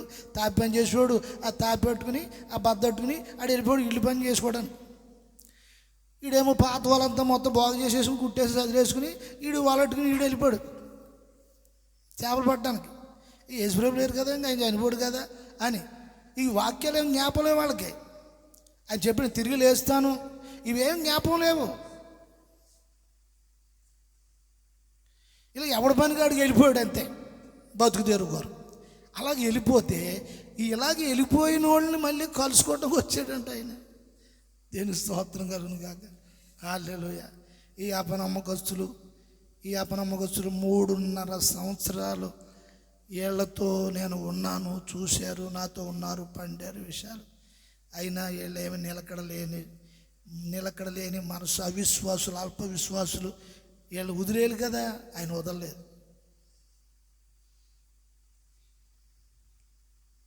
ఆయన మళ్ళీ వెళ్ళాడు వాళ్ళ దగ్గరికి. వాళ్ళు కలుసుకుని వీళ్ళు వెళ్ళలేదు ఆయన దగ్గరికి, ఆయన వెళ్ళాడు కలుసుకుని. స్తోత్రం. హల్లెలూయా. ఆయన కలుసుకున్నాడు. చూడండి దేవుని స్తోత్రం. అంటే వీళ్ళ పట్ల ఎంత ప్రణాళిక చేసుకుని ఉన్నాడు. తిరిగి లేచిన తర్వాత కూడా 40 రోజుల తర్వాత కూడా వచ్చి మళ్ళీ వాళ్ళని కలుసుకుని వాళ్ళతో మాట్లాడి, ఇదిగో మీరు నా వలన వినిన తండ్రి వాగ్దానం కొరకు మీరు కనిపెట్టండి, మీరు యెరూషలేము విడిచిపెట్టి ఎక్కడికి వెళ్ళొద్దు. కారణం ఏంటి తెలుసా? మీరు ఎక్కడికి వెళ్ళి సువార్త చెప్పినా సాతాను దాడి చేసేస్తాడు. మీరు ఎక్కడికి వెళ్ళి సువార్త చెప్పినా సాతాను దాడి చేస్తాడు. ఇప్పుడు మీకు కావాల్సింది ఏంటి తెలుసా? మీ శక్తి కాదు, మీ బలం కాదు. ఇప్పుడు కావాల్సింది ఏంటి తెలుసా? పరిశుద్ధాత్మ వాక్శక్తి. స్తోత్రం. హల్లెలూయా. వాక్శక్తి ఆయన అనుగ్రహిస్తాడు. అయితే వీళ్ళు 10 రోజులు కనిపెట్టినప్పుడు 10 రోజులకి మేడగదిలోనికి పరిశుద్ధాత్మ ఎండగా వేగముతో వీచు గాలు, ఒక ధ్వని ఇలా రావటం, అగ్ని నాలుకల వలె విభాగింపబడి వారి మీద ఉరాలగా ఏమొచ్చిందంటే వాళ్ళకి వాక్శక్తి వచ్చింది. ఏమొచ్చింది? వాళ్ళ వాక్కుకి, వాళ్ళ మాటకి శక్తి వచ్చింది. స్తోత్రం. హల్లెలూయా. భయం పోయింది. ఏం పోయింది? అప్పుడు ప్రార్థన చేయాలంటే భయం. ఒకవేళ ఎవరికైనా బలహీనంగా ఉన్న వాళ్ళకి, ఏమైనా రోగులు ఉన్న వాళ్ళకి చేసి ప్రార్థన చేయాలంటే నాకు ఏమైనా అంటుకుంటుందేమని ఆ భయం పోయింది. ఇంకా ఏమొచ్చేసింది? ఇప్పుడు ఏమైనా సువార్త చెప్తే ఎవరన్నా కొడతారేమో, ఎవరన్నా తిడతారేమో. వాళ్ళకి ఏమనుగ్రహించబడింది? చదువు.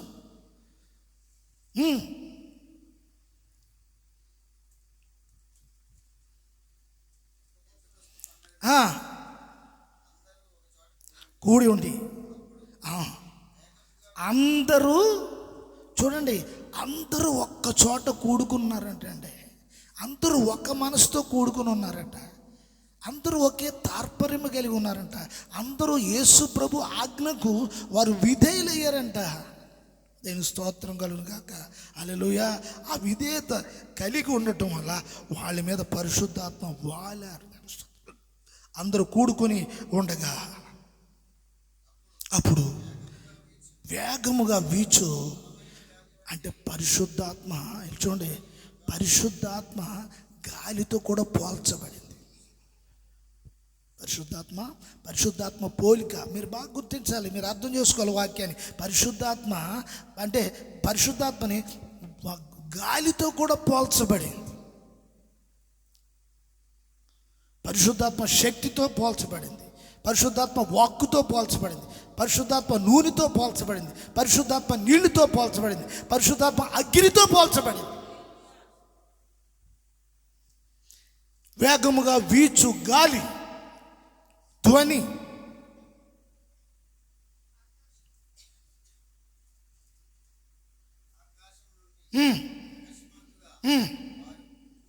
వారు కూర్చున్న చోట వీళ్ళంతా నిండింది. మరియు నిండింది, వారు కూర్చున్న ఇల్లంతా నిండింది. దేంతో నిండింది? చదువు అక్కడ, దేంతో నిండింది? ఏమి నిండింది? బలమైన గాలి నిండింది ఆ గదిలోనికి. ఆ గది అంతా కూడా గాలితో నిండిపోయింది. తర్వాత ఏం జరిగింది? మరియు ఇప్పుడు ఏం చేసింది? గాలితో నింపబడిన గదిలో ఉన్న జనం మీద అగ్ని రావడం ప్రారంభించింది. హల్లెలూయా. నేను ఒకటొకటి దీన్ని వివరించడానికి, ఈ ఒక్కొక్క విషయం వివరించడానికి 1 గంట, గంటన్నర పడుతుంది. ఈ విషయాలన్నీ కూడా బలమైన గాలి, తర్వాత అగ్ని జ్వాల, నాలుకలు విభాగింపబడినట్లుగా వారికి కనబడ్డాడట. వారిలో ఒక్కొక్కరి మీద, ఇలా చూడండి, దేని స్తోత్రం, ఇలా చూడండి. సాధారణంగా అందరూ ఏక మనసుతో ఉన్నారు కాబట్టి, అందరూ ఏక మనసుతో ఉన్నారు. గాలితో నింపిపోయింది రూమ్ అంతా. తర్వాత అగ్ని నాలుకల వలె. చూడండి, మీరు ఎక్కడైనా మంట చూశారనుకో, ఆ మంట చూసినప్పుడు అగ్గి ఇలా ఉంటుంది కదా, అగ్గి మంటలు ఇలా ఉంటాయి. అలాగా వాళ్ళ మీద అగ్గి నాలుకల వలె విభాగింపబడి వారి మీద వ్రాలిందంట. అంటే వాళ్ళ ఏక మనసుతో లేకపోతుంటే అయ్యో మంటలో చెత్త బాబా, ఓ స్వరమ్మ, అత్త, వదిన, తీరు, అది ఇది లేకంటే కోమ అంటిపోతుంది, గది అంటిపోతుంది బాబోయ్, కనిపెట్టుంటే జరగాలి సంగతి. అవునా? అంటే ఇప్పుడు మనుషులు వేరైనా వాళ్ళందరూ ప్రభు యొక్క ఆజ్ఞకు విధేయులయ్యారు. ఒకే మనసు, ఒకే ఆత్మతో ఉన్నారు. వాళ్ళు విధేయులయ్యారు. ఇప్పుడు ఇక్కడ మీరు కూర్చొని ఈ మాటలు మీరు సాతాను వినకుండా మీ గురించి ఏదో మాట్లాడుతున్నారు అన్నట్టుగా మీరు ఆ మనసుతో ఉంటే జరిగేదేంటి తెలుసు? నష్టం జరుగుతుంది, మీకు నష్టం జరుగుతుంది. ఈ మాటలను మీరు హృదయపూర్వకంగా మీరు ఆహ్వానించి దాంతో నింపితే మీకు నెమ్మది దొరుకుతుంది. స్తోత్రం, హల్లెలూయా. నెమ్మది దొరుకుతుంది. సాధారణంగా మనం ఎక్కడికైనా ప్రయాణం వెళ్ళాలనుకోండి, దేవుని స్తోత్రం, ఏ పెళ్ళికి వెళ్ళామనుకోండి, అక్కడ 2 రోజులు ఉండవలసింది ఇంకో 4 రోజులు ఉండాలన్నా ఉంటాం. అదే ప్రార్థన అనుకోండి, మనం ఆ రోజు దాటిన తర్వాత మళ్ళీ అగ్గి మీద నుంచున్నట్టు ఉంటాం. వెళ్ళిపోవాలి.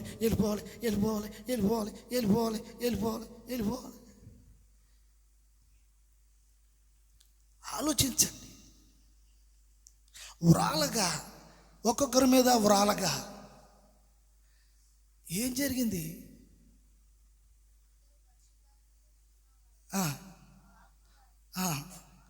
ఎలాగంట? అందరూ కొందరేనా? అందరా కొందరా? అంటే ఇప్పుడు అందరి మీద పని జరగడానికి గల కారణం ఏంటి? అందరూ ఒకే మనసుతో ఉన్నారు, అంతే. అందరూ ఒకే మనసుతో ఉన్నారు. అక్కడ ఎంతమంది ఉన్నారు? ఆ గదిలో 120 మంది ఉన్నారు. అందులో యేసు ప్రభువుకి జన్మనిచ్చిన మరియమ్మ కూడా ఉంది. ఇప్పుడు ఆవిడ కూడా పరిశుద్ధాత్మ కొరకు పరిశుద్ధాత్మ పొందాలి నేను అని ఆవిడ కూడా గదిలోకి వచ్చింది. ఏంటో ఊరుకుండా బతలేపుతాను, ఏం ఆడుతున్నారు మీరు? ఆయన నా గర్భంలో పుట్టాడు, ఆయన నాకు పరిశుద్ధత అవసరం ఏమీ లేదు, మీరు కాలితే మీరు పొందుకోండి, ఆయన జన్మనిచ్చాను, ఆయన తల్లిని నేను ఏమనుకున్నా మీరు అందా? ఆజ్ఞకు లోబడి విధేయత కలిగి యేసు ప్రభు తల్లికి పరిశుద్ధాత్మ అవసరమైంది. యేసు ప్రభు కూడా పరిశుద్ధాత్మ అవసరమైంది. యోర్దాను నదిలో ఆయన బాప్తిసం తీసుకున్నప్పుడు పావురు వలె ఆకారంగా ఆయన మీదకి పరిశుద్ధాత్మ దిగి వచ్చింది. యేసు ప్రభుకే పరిశుద్ధాత్మ అవసరమైంది. యేసు ప్రభు కన్నా మరియకు పరిశుద్ధాత్మ అవసరమైంది. 12 మంది అపోస్తులకి పరిశుద్ధాత్మ అవసరమైంది. ఈ రోజున సంఘానికి కూడా పరిశుద్ధాత్మ అవసరమైంది. స్తోత్రం, హల్లెలూయా. టైం 10 అయిపోయింది. దేవుని స్తోత్రం కలుగును గాక. హల్లెలూయా.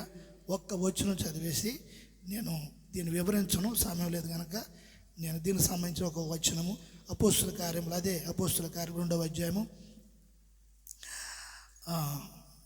17వ వచనం చదువుదాం. 17వ వచనం.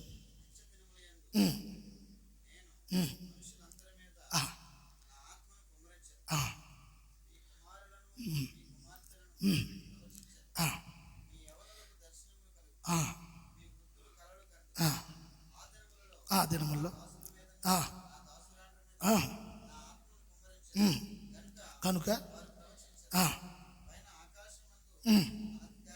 చాలు ఇక్కడ ఎలా చూడండి, అంచె దినముల యందు అని చెప్తున్న యోబేలు ప్రవచనం ఇది.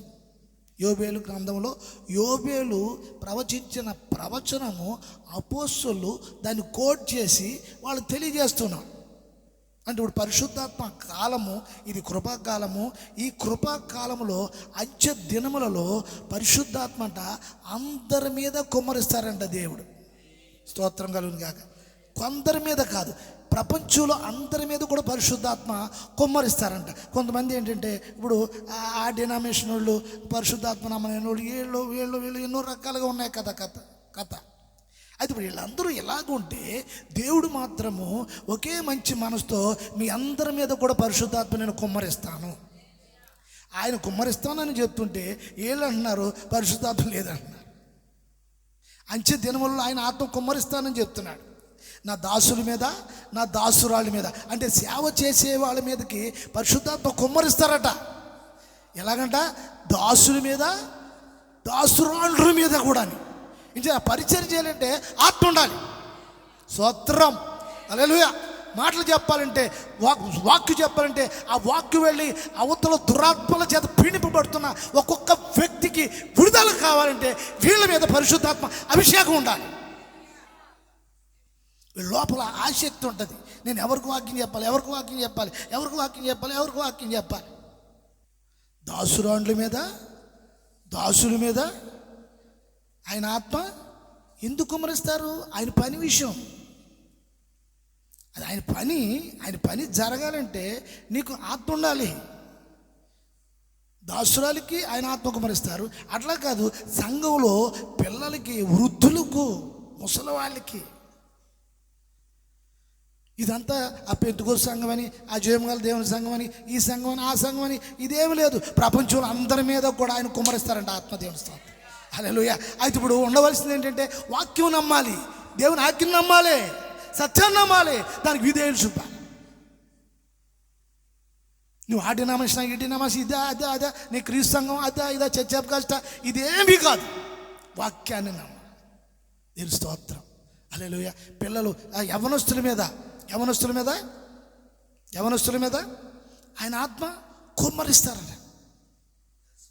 దర్శనములు చూస్తారంట. అప్పుడే అందుకే పిల్లలు, మీరు యవనస్తులు ఏం చేయాలంటే మోకాళ్ళ మీద నుండి వాక్యం చదువుతూ ప్రార్థన చేయాలి. ప్రభువా నా ఆలోచనలు కాల్చేయండి, నా ఆలోచనలు కాల్చేయండి. యవనస్తులు ఇలాగ ఉపవాసం ఉండి, వారంలో ఒక రోజు ఉపవాసం చేసి మొత్తం మీరు కూడా ఉపవాసం ఉండి ప్రార్థనలో మండించాలని.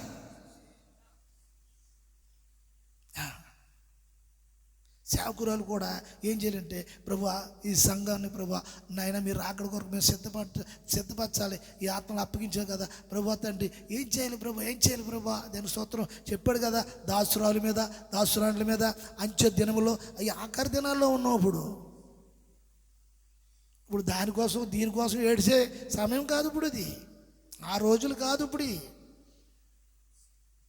అదవుతుందా? ఆ రోజులు కాదు, ఆఖరి దినాలు ఇవి, చివరి దినాలు. యేసు ప్రభువు చెప్పినట్టుగా యుద్ధాలు స్టార్ట్ అయిపోయినాయి, కరువులు స్టార్ట్ అయిపోయినాయి, పరిస్థితులు అన్నీ అయోమయం అయిపోతున్నాయి, ఎప్పుడు ఏమవుతుందో తెలియని పరిస్థితుల్లో ఉంది. అందుకే ఇప్పుడు సంఘంలో ఉన్న వ్యక్తి, ప్రతి ఒక్క వ్యక్తి పరిశుద్ధాత్మ బాప్తిజం పొందాలి. దాని కొరకు ప్రార్థన చేయాలి, మిగతాన్ని ప్రభు చూసుకుంటాడు. దాని గురించి ప్రార్థన చేయాలి. దేవుని స్తోత్రం. అప్పుడు ఆత్మను పొంది ఆ సంపూర్ణతలోనికి వెళుతున్నప్పుడు ఇక నీ ఆలోచన విధానాలు మారిపోతూ ఉంటాయి. ఉప్పు లేదు, పప్పు లేదు, అది లేదు, ఇది లేదు, అది ఆ మంచి డబ్బా గురించి చూడటం, లేదా ఉప్పు డబ్బా గురించి ఇది చూడటం, ఇక ఏముండవు. మోకరించి ప్రార్థనలు ఉంటుంది. దేవుని స్తోత్రం. ఎలాగా మోకరించి ప్రార్థనలు ఉంటుంది. దేవుని స్తోత్రం. నేను ఎందుకు చెప్తానంటే, కేవలము పరిశుద్ధాత్మ సేవకులు పాస్టర్ గారికే కాదు, వాక్యం చెప్తుంది సంఘంలో ఉన్న అందరికీ కాదు, ప్రపంచంలో ఉన్న అందరి మీద కూడా ఆయన కుమ్మరించడానికి ఆయన సిద్ధంగా ఉన్నాడు. నువ్వు రెడీగా ఉండాలి అంతే. ఆయనలో ఏ లోపం లేదు. విన్నారా? అందుచేతనంటే ఇక్కడ యోవేలు ప్రవచనం ప్రకారంగా తండ్రి వాగ్దానం చేసిన విషయం ఇది అందరికీ ఈ డినామినేషన్స్ పక్కన పెట్టి దాని దృష్టిలో చూడకూడదు. ఇప్పుడు వాక్య దృష్టిలో చూడాలి. ప్రతి ఒక్క వ్యక్తిని, ప్రతి ఒక్క క్రైస్తవుడు, ప్రతి విశ్వాసి వాక్యంలోంచి చూడాలి, వాక్యంలో గమనించుకోవాలి. అందుకే వాక్యంలోంచి మన జీవితాలు చూసుకోమని కీర్తనకారుడు కూడా మనం 119లో చెప్తున్నాడు. దేవుని స్తోత్రం కలుగును గాక. హల్లెలూయా. మోకాళ్ళ మీదకి రండి. వాక్యం బట్టి కొన్ని నిమిషాలు మనము ఈ వాక్యమును బట్టి అందరూ కూడా మౌనంగా ఉండి ఈ మాటలు కొన్ని నిమిషాలు మీరు ధ్యానించండి. పిల్లలు, పెద్దలు అందరూ కూడా కళ్ళు మూసుకోండి.